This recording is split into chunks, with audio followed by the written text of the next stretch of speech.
Hello everyone, welcome back to my channel science analysis. Students, आज की इस video में हम शुरू कर रहे हैं धांसू सीरीज की क्लास फर्स्ट।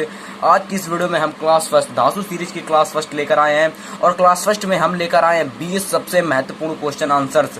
आज की इस वीडियो में डिस्कस करेंगे स्टूडेंट्स। ये 20 सबसे महत्वपूर्ण क्वेश्चन आपके बोर्ड एग्जाम 2022 के लिए बहुत ही इंपॉर्टेंट है आपकी प्रिपरेशन करने के लिए, क्योंकि इस बार 2022 बोर्ड एग्जाम में स्टूडेंट्स बहुत सारे बहुविकल्पीय क्वेश्चन पूछे जाएंगे। ठीक है, जैसा कि आप लोग जानते हो। तो आज की इस वीडियो में हम 15 मोस्ट इंपॉर्टेंट बहुविकल्पीय क्वेश्चनों को डिस्कस करेंगे। ठीक है, 15 मोस्ट इंपॉर्टेंट एमसीक्यू।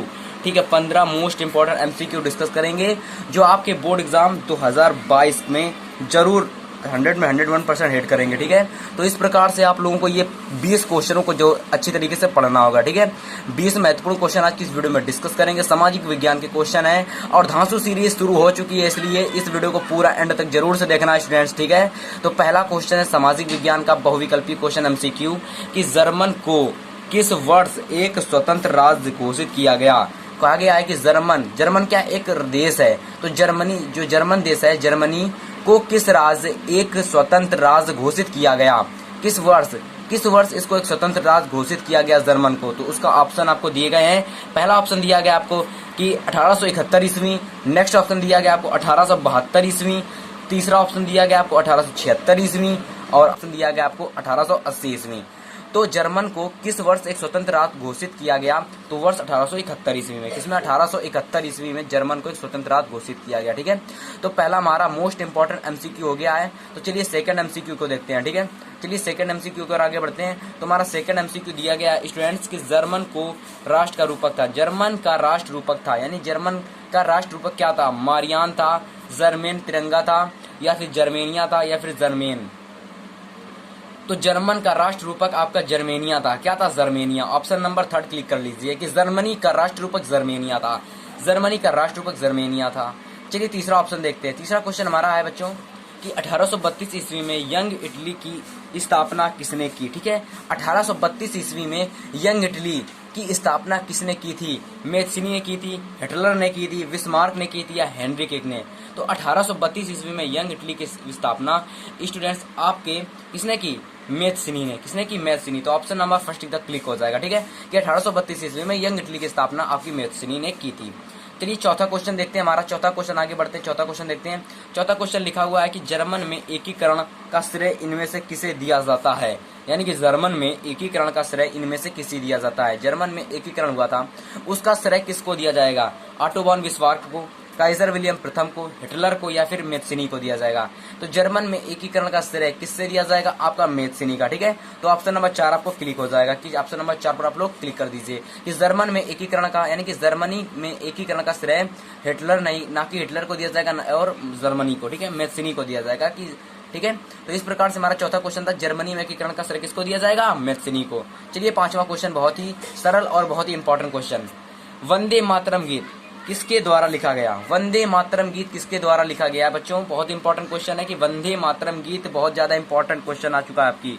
ठीक है, मोस्ट इंपॉर्टेंट क्वेश्चन है, VVIMP क्वेश्चन कि वंदे मातरम गीत किसके द्वारा लिखा गया? बंकिम चंद्र चट्टोपाध्याय द्वारा, रविंद्रनाथ टैगोर द्वारा, अविंद्रनाथ टैगोर द्वारा, महात्मा गांधी द्वारा। तो इसका जो राइट ऑप्शन होगा आपका वो क्या होगा? कमेंट करके आपको बता देना। ठीक है, कि वंदे मातरम गीत किसके द्वारा लिखा गया है। और ये बहुत इजी क्वेश्चन है कि वंदे मातरम गीत किसके द्वारा लिखा गया है। ठीक है, तो चलिए मैं इसको बता दे रहा हूं, लेकिन आप लोग कमेंट कर देना अभी। ठीक है, तो इसका जो ऑप्शन होगा आपका आंसर वो होगा आपका कि बंकिम चंद्र चटर्जी द्वारा आपका वंदे मातरम गीत लिखा गया। किसके द्वारा? बंकिम चंद्र चटर्जी द्वारा। ठीक है, बंकिम चंद्र चटर्जी द्वारा। ठीक है, चलिए 6 क्वेश्चन देखते हैं मेरे प्यारे बच्चों। लिखा हुआ पुनः पैक्ट किन दो नेताओं के बीच हुआ? पुनः पैक्ट किन दो नेताओं के बीच में हुआ? पुनः पैक्ट क्या जानते हो? पुनः पैक्ट एक समझौता था जो किसी दो नेताओं के बीच में हुआ था। तो एक ऑप्शन है आपका महात्मा गांधी, दूसरा आपको यहाँ पर समझना होगा किसका। तो पहला तो महात्मा गांधी तो थे ही, महात्मा गांधी जी और अम्बेडकर के बीच में, डॉक्टर भीमराव अम्बेडकर के बीच और गांधी जी के बीच में हुआ था। दूसरा ऑप्शन हमारा है बच्चों कि गांधी जी तथा नेहरू के बीच में। ठीक है, तीसरा ऑप्शन है हमारा बच्चों कि गांधी जी और सुंदर यानी सरदार पटेल के बीच में। नेक्स्ट क्वेश्चन हमारा नेहरू तथा सुभाष के बीच में। ठीक है, तो ऑप्शन नंबर कौन सा आपका होगा कि पुनः पैक्ट किन दो नेताओं के बीच में हुआ? पुनः पैक्ट किन दो नेताओं के बीच में हुआ? तो ऑप्शन नंबर फर्स्ट होगा गांधी और डॉक्टर भीमराव अम्बेडकर जी के बीच में हुआ था। ठीक है, तो हमारा 6 क्वेश्चन हो गया। चलिए 7 क्वेश्चन नंबर 7 देखते हैं बच्चों। बच्चों 7 क्वेश्चन नंबर दिया है 13 अप्रैल 1919 किस घटना से संबंधित है।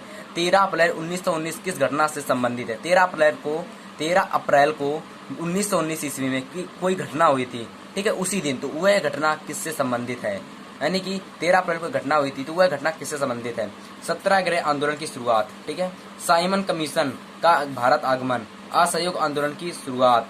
नेक्स्ट क्वेश्चन है जलियांवाला बाग हत्याकांड। तो इसका जो राइट ऑप्शन हो जाएगा 13 अप्रैल 1919 को किस घटना से संबंधित है, तो आपका जलियांवाला बाग हत्याकांड, ठीक है। 13 अप्रैल 1919 किस घटना से संबंधित है, जलियांवाला बाग हत्याकांड, ठीक है। तो ऑप्शन नंबर आपका 4 सही हो जाएगा, ठीक है। तो इस प्रकार से 7 क्वेश्चन हमने बहुत ही अच्छी तरीके से डिस्कस किए बच्चों, ठीक है। और ये 7 क्वेश्चन आपको बहुत ही अच्छे तरीके से अपने कॉपी पर या फिर नोट्स में नॉक डाउन कर लेने हैं, क्योंकि ये बहुत ही मोस्ट इंपॉर्टेंट क्वेश्चन है आपके, ठीक है। तो चलिए बच्चों 8वां क्वेश्चन देखते हैं अब हम। चलिए बच्चों 8वां क्वेश्चन देखते हैं। 8वां क्वेश्चन नंबर लिखा है अफ्रीका में किस भिखारी के प्रसार से अधिकांश जानवरों की मृत्यु हो गई। यानी कि अफ्रीका में किस बीमारी, सॉरी बीमारी लिखा हुआ, भिखारी पढ़ रहा हूं मैं, गलत है, बीमारी लिखा हुआ है, कि अफ्रीका में किस बीमारी, एक बीमारी फैली थी अफ्रीका में, ठीक है, बीमारी है, सॉरी भिखारी नहीं, बीमारी। अफ्रीका में किस बीमारी के प्रसार से अधिकांश जानवरों की मृत्यु हो गई। कौन सी बीमारी फैली हुई थी अफ्रीका में जिसके कारण बहुत सारे जानवर मारे गए। तो वो क्या बीमारी आपकी प्लेग थी, क्या आपकी रिंडरपेस्ट थी, क्या आपकी मलेरिया थी, क्या आपकी एनिमल फीवर था। तो जो इसका राइट ऑप्शन जाएगा वो जाएगा रिंडरपेस्ट की ओर, ठीक है, कि रिंडरपेस्ट के द्वारा अफ्रीका में बहुत सारे बीमारों, यानी कि बहुत सारी बीमारियां हुई जिसके द्वारा आपके जानवर मारे गए। वो बीमारी रिंडरपेस्ट थी जिसके द्वारा बहुत सारे अफ्रीका में जानवर मारे गए। तो इस प्रकार से हमारा 8वां क्वेश्चन हो गया। चलिए 9वां क्वेश्चन देखते हैं बच्चों 9वां क्वेश्चन हमारा है अनुबंध अवस्था को, यानी कि अनुबंध अवस्था को और किन नामों से जाना जाता है। अनुबंध अवस्था को और किन नामों से जाना जाता है। आपसी समझौता, गुलामी प्रथा, सरसर प्रथा और नई दास प्रथा। तो अनुबंध अवस्था को किस नाम से जाना जाता है, तो आपका जाना जाता है कि नई दास प्रथा से नाम से। किसके नाम से जाना जाता है, नई दास प्रथा के नाम से, ठीक है। तो ऑप्शन नंबर आपका 4 क्लिक कर लीजिए, ठीक है, कि अनुबंध अवस्था के, यानी कि अनुबंध अवस्था को और किस नाम से जाना जाता है। तो ऑप्शन नंबर 4 क्लिक कर लीजिए कि नई दास प्रथा के नाम से जाना जाता है। चलिए बच्चों 10वां क्वेश्चन देखते हैं। बहुत ही इंपॉर्टेंट क्वेश्चन करवा रहा हूं मैं, ठीक है। धांसू सीरीज, आप लोगों ने अगर धांसू सीरीज बच्चों देख ली ना, धांसू सीरीज, ठीक है, धांसू सीरीज, तो ये मान के रखिए कि आपके धांसू सीरीज से 100 में 100% गारंटी कह रहा हूं कि आपके क्वेश्चन यहीं से फंसेंगे। धांसू सीरीज आपको दिलाएगी बच्चों 70 में 70 मार्क्स, ठीक है। तो 70 में 70 लाना है तो धांसू सीरीज को बहुत ही अच्छी तरीके से वॉच करना है, ठीक है। तो चलिए 10वां क्वेश्चन हमारा है बच्चों कि 18वीं शताब्दी तक संसार के कौन कौन से देश धनी माने जाते थे। 18वीं शताब्दी तक कौन कौन से देश संसार में धनी माने जाते थे। जापान और भारत, फ्रांस और अमेरिका, चीन और भारत, चीन और इटली। तो इसका ऑप्शन जो है 10 नंबर वो आपको देना होगा कि 18वीं शताब्दी तक संसार के कौन से देश धनी माने जाते थे। आप लोग सर्च करोगे गूगल पर, ठीक है। ये क्वेश्चन आपको मैं दे रहा हूँ होमवर्क के लिए, अगर आपको आता है तो कमेंट कर देना। 18वीं शताब्दी तक संसार के कौन से देश बहुत ही ज्यादा धनी माने जाते थे। पहला ऑप्शन आपका जापान और भारत, नेक्स्ट ऑप्शन है फ्रांस और अमेरिका, थर्ड ऑप्शन है चीन और भारत, फोर्थ ऑप्शन है चीन और इटली, ठीक है। तो चलिए 10वां क्वेश्चन हो गया। चलिए 11वां क्वेश्चन देखते हैं बच्चों 11वां क्वेश्चन है पवन संसाधन का प्रकार है। पवन संसाधन का प्रकार क्या है। मानवीय, नवीकरणीय, अनवीकरणीय, जैव। पवन संसाधन का प्रकार है तो पवन संसाधन कौन सा प्रकार है आपका, नवीकरणीय संसाधन। कौन सा है, नवीकरणीय संसाधन, ठीक है। आपका मानवीय संसाधन नहीं होगा, अनवीकरणीय संसाधन नहीं होगा, ऑप्शन सही होगा नवीकरणीय, ठीक है। तो चलिए 11वां क्वेश्चन हो गया। 12वां क्वेश्चन देखते हैं बच्चों। 12वां क्वेश्चन हमारा है लौह अयस्क किस प्रकार का संसाधन है। लौह अयस्क किस प्रकार का संसाधन है बच्चों। तो ऑप्शन है बच्चों पहला नवीकरणीय योग्य, जैव, प्रवाह, अनवीकरणीय। सबसे पहले लौह अयस्क जो होता है कभी अपने आप से नहीं चलता है, कभी अपने आप से कहीं नहीं जाता है, कभी अपने आप से किसी को मार नहीं सकता है लौह। तो इस प्रकार से हम कह सकते हैं कि लौह अयस्क किस प्रकार का संसाधन है, अनवीकरणीय, ठीक है। तो आपका चौथा ऑप्शन क्लिक कर लीजिए, ठीक है, कि 12वां लौह अयस्क किस प्रकार का संसाधन है, अनवीकरणीय संसाधन, ठीक है। तो 12वां क्वेश्चन यानी कि 12 क्वेश्चन होगा टोटल अभी तक की, 1 से लेकर 12 तक के क्वेश्चन हो चुके हैं हमारे। तो बच्चों हम लोग अब देखेंगे 13वां क्वेश्चन। अब 13वें से 20 तक की क्वेश्चन को अब डिस्कस करेंगे, ठीक है।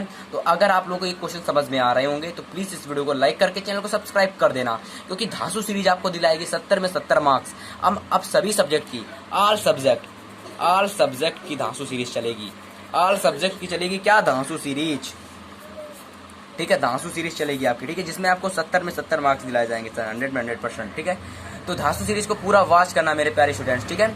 12वें क्वेश्चन यानी कि 12 क्वेश्चन कर चुके थे, तो चलिए 13वां क्वेश्चन देखते हैं अब हम। चलिए बच्चों 13वां क्वेश्चन हमारा दिया गया है कि टाइगर प्रोजेक्ट किस वर्ष आरंभ हुआ। टाइगर प्रोजेक्ट एक टाइगर प्रोजेक्ट था, उसको ये टाइगर प्रोजेक्ट है, उसको किस वर्ष आरंभ किया गया, तो ये हमको बताना है। तो टाइगर प्रोजेक्ट आपका किस वर्ष आरंभ हुआ आपको बताना है। क्या 1973 ईस्वी में, क्या 1975 ईस्वी में, क्या 1980 ईस्वी में, क्या 1989 ईस्वी में। तो टाइगर प्रोजेक्ट आपका किस वर्ष आरंभ हुआ आपको कमेंट करके बताना है। इस ऑप्शन को आपको कमेंट करके बताना है। अब ये मत सोचना ये हमको पता नहीं है, ये मुझको पता है यार।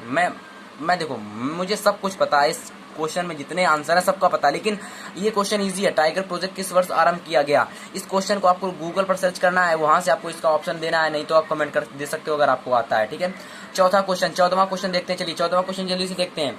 टिहरी बांध परियोजना किस वर्ष यानी किस राज्य में स्थित है। टिहरी बांध परियोजना किस राज्य में स्थित है। टिहरी बांध एक परियोजना है जो किस राज्य में स्थित है आपको बताना। क्या पंजाब में स्थित है, क्या गुजरात में स्थित है, क्या उत्तराखंड में स्थित है, क्या मध्य प्रदेश में स्थित है। बहुत इजी आंसर है इसका कि जो टिहरी बांध परियोजना है बच्चों वो आपकी स्थित है कहाँ पर, कमेंट नहीं मैं बता रहा हूँ। टिहरी बांध परियोजना आपकी बच्चों मध्य प्रदेश में स्थित है। कहाँ पर, मध्य प्रदेश में, ठीक है। टिहरी बांध परियोजना आपकी मध्य प्रदेश में स्थित है, ठीक है। 14वां ऑप्शन हो गया। चलिए 15वां क्वेश्चन देखते हैं बच्चों। 15वां क्वेश्चन बच्चों लिखा हुआ भारत की पहली नदी घाटी परियोजना किस नदी पर बनाई गई। भारत की पहली नदी घाटी परियोजना किस नदी पर बनाई गई। दामोदर नदी, नर्मदा नदी, कोसी नदी, चिनाब नदी। तो इसका राइट ऑप्शन है भारत की पहली नदी घाटी परियोजना कहाँ बनाई गई, दामोदर नदी घाट पर, ठीक है। इस प्रकार से हमारा 15वां क्वेश्चन हो गया बच्चों। चलिए 16वां क्वेश्चन देखते हैं। बॉक्साइट किस धातु का खनिज है। बॉक्साइट खनिज किस धातु का खनिज, जानते हो क्या होता है।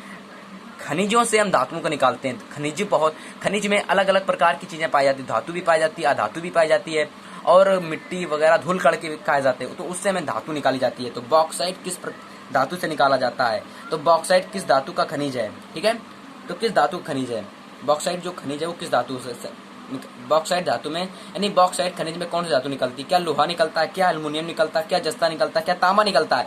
कह रहा है क्वेश्चन की बॉक्साइट खनिज में कौन सी धातु निकलती है। तो बच्चों इसका जो राइट ऑप्शन आपका जाएगा वो जाएगा एल्युमिनियम की ओर, ठीक है। जो एल्युमिनियम जो धातु है वो आपकी बॉक्साइट में निकलती है, ठीक है, बॉक्साइट खनिज से, ठीक है। तो चलिए 16वां क्वेश्चन हो गया बच्चों। 17वां क्वेश्चन देखते हैं।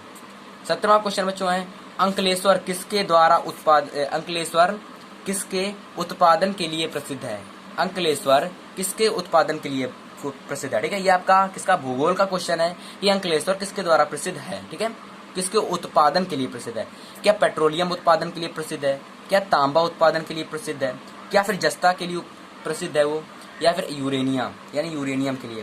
तो इसका राइट ऑप्शन जाएगा बच्चों कि अंकलेश्वर किसके द्वारा यानी किसके लिए प्रसिद्ध है आपका, पेट्रोलियम के लिए। राइट ऑप्शन पेट्रोलियम पर जाएगा, ठीक है। तो 17वां क्वेश्चन हो गया बच्चों। 18वां क्वेश्चन बच्चों देखते हैं।